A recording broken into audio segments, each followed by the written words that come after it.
मैं सोनी कुमारी वर्ग षष्ठ क्रमांक 1 सर्वोदय उच्च विद्यालय खुसरूपुर पटना बिहार एवं भारत की एक छात्रा हूँ। मैं गांधी जी की संक्षिप्त जीवनी का वर्णन करने जा रही हूँ। गांधी जी थे बहुत सरल, उनका जीवन था निर्मल, सच्चाई पर किया था जोर, अहिंसा से जीता हर दौर। महात्मा गांधी का परिचय देना सूर्य को दिया दिखाना है। वे हमारे देश के उन महान पुरुषों में से एक थे जिनसे राष्ट्रीय जीवन का नया इतिहास तैयार हुआ है। भारत की स्वतंत्रता उन्हीं की अथक सेवाओं का सुफल है, हम उन्हें कैसे भूल सकते हैं। वे हमारी रोम रोम में बसे हैं, भारत की मिट्टी से उनकी आवाज आ रही है, सारा आकाश उनकी अमर वाणियों से गूंज रहा है। वे राम, कृष्ण, बुद्ध, शंकर और तुलसी जैसे दिव्य पुरुषों की तरह घर घर में बसे हैं। ऐसे महान पुरुष महात्मा गांधी जी का जन्म 2 अक्टूबर 1869 ईस्वी को गुजरात के पोरबंदर नामक स्थान में हुआ था।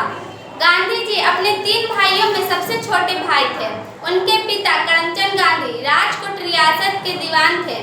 उनकी माता पुतली बाई एक धार्मिक महिला थी। उन्होंने इनका लालन पालन बड़े ही अच्छे ढंग से किया। महात्मा गांधी का, जिनका असली नाम मोहनदास करमचंद गांधी था, वे आगे चलकर गांधी जी नाम से प्रसिद्ध हुए। उनकी शिक्षा गांव के एक विद्यालय में शुरू हुई। सन 1887 में उन्होंने एंट्रेंस की परीक्षा पास की।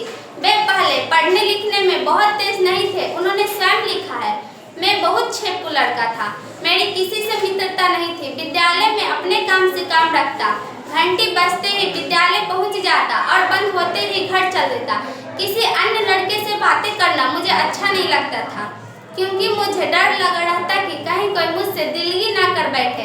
बीड़ी पीना, चोरी करना, जेब से पैसे चुराना, मांस खाना इत्यादि बुरी आदतों के वे शिकार हो गए थे। लेकिन आगे चलकर महात्मा गांधी जी ने इन सारी बुराइयों को एक एक कर छोड़ दिया। सन 1891 में बैरिस्ट्री पास कर वे इंग्लैंड से भारत लौटे। बम्बई में वह बैरिस्टर हुए, लेकिन उनकी बैरिस्ट्री नहीं चली। एक बार एक मुकदमे के काम से वे दक्षिण अफ्रीका गए।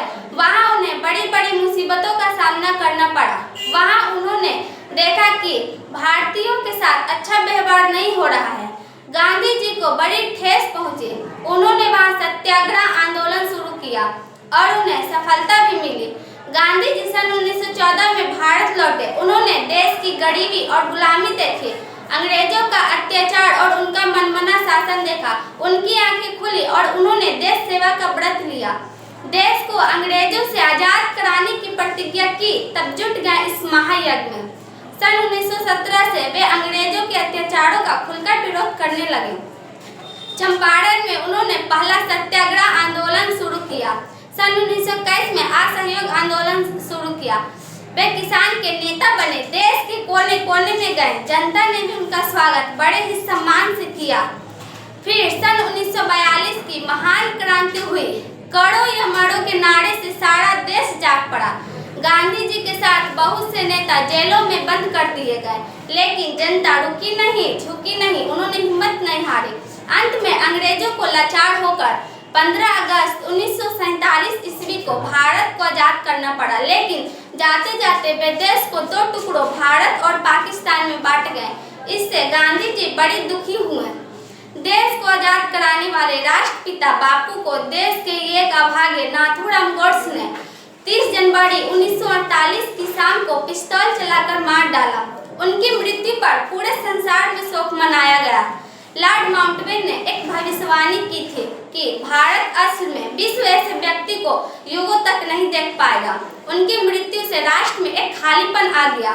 संपूर्ण विश्व आज भी ऐसे अनुभवी सिपाही का सम्मान करता है जो वक्त की रेत पर अपने निशान छोड़ गया। भारत उन्हें राष्ट्रपिता बापू के नाम से जानते हैं। राष्ट्रपिता बापू का सम्मान सबसे पहले उन्हें सुभाष चंद्र बोस ने दिया था। उन्होंने यह उपाधि उन्हें इसलिए दी थी क्योंकि वे स्वतंत्रता संग्रामी के प्रमुख नेता थे और उन्होंने ही देश को एकजुट किया था। लेकिन गांधी जी की जय आज भी हमारे प्राणों में नया जोश और उत्साह भरता है। आज बापू की कहानी युग युग की कहानी बनकर रह गई है। वे मरकर भी अमर है। सत्य, अहिंसा उनकी मुख्य शिक्षाएं थी। हमें उनकी शिक्षाओं का ईमानदारी से पालन करना चाहिए, हमेशा हमेशा अहिंसा पर चलना चाहिए और हमेशा सत्य बोलना चाहिए। जय हिंद, जय भारत।